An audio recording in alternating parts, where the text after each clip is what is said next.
So ayan po, makikita nito, area na to, ano to, dating masukal. Ayan, nadahan-dahan na nila, inaangat na nila yung lupa, tinatambak po nila dito sa area na to hanggang sa lupa. Then marami po yung lupa na bubungkalin nila, iaakyat. Ipapadugtong ko po rito sa ano, dito sa, ito po yung pinaka waterway ko papasok pa doon, siguro may mga 500 meters pa yan papunta po doon siguro. Yan, papatong po nila yan sa tambak na yan. Makikita nyo po may mga kalamansi po dyan, may 100 na puno ng kalamansi ang ating pinatanim dati yan. Ngayon namumunga na sila. Ayan. So, i-focus ko naman po dito sa ano, pinanggagalingan ng ating tubig mula doon sa ano, Pacific Ocean. Lalabas yan sa ano, water gate.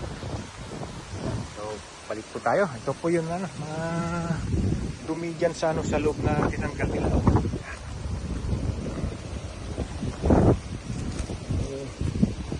Malinis naman po.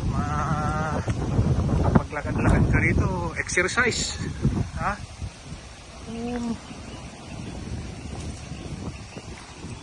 Dito lang tayo, nagpapa-high moral kasi trabaho na naman next week. Ha?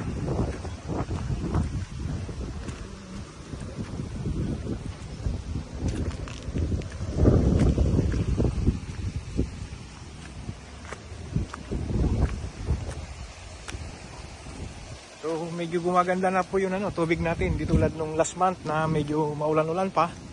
Kulay brown po itong ano, tubig natin na pumapasok dito. So ngayon ito na siya. Ang lumilinis na. Oh, dito po yung mga ating mga tilapia oh. Ha? May tilapia ko rito na ano. Pwede na nating ihawin. Yan. Naglagay po ako ng ano dyan, ng kunting tambak para malagyan natin ng ano, bahay kubo sa gitna. So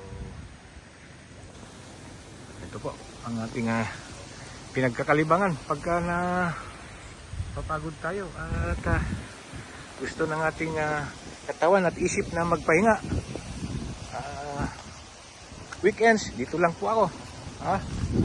So ayan, ito po yung ating mga kalamansi, daming bunga. Ayan, may higit 100 na puno ng kalamansi nandito sa aking pispan. Tsaga-tsaga lang po tayo.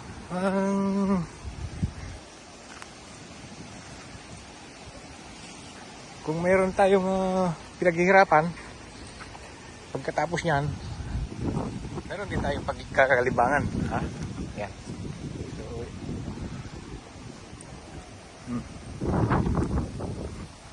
matatapos din po natin ito pagdating ng panahon. Yan. So nade-develop natin kunti-kunti. So ganito lang ang buhay natin. Simple, hindi tayo masyadong magpapaka-stress. Lalo na ngayon, mga nangyayari. Pagalingan na ng depensa yan. Kung ano man mga nangyayari dyan. Okay, nandito po tayo ngayon sa aking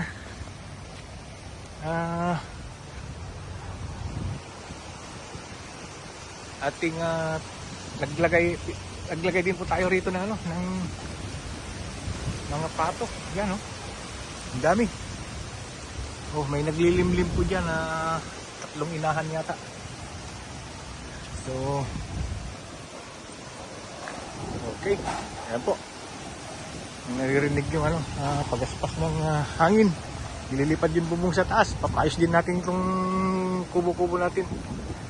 Ito po, labasan ng tubig natin papunta sa ano Pacific Ocean. Yan.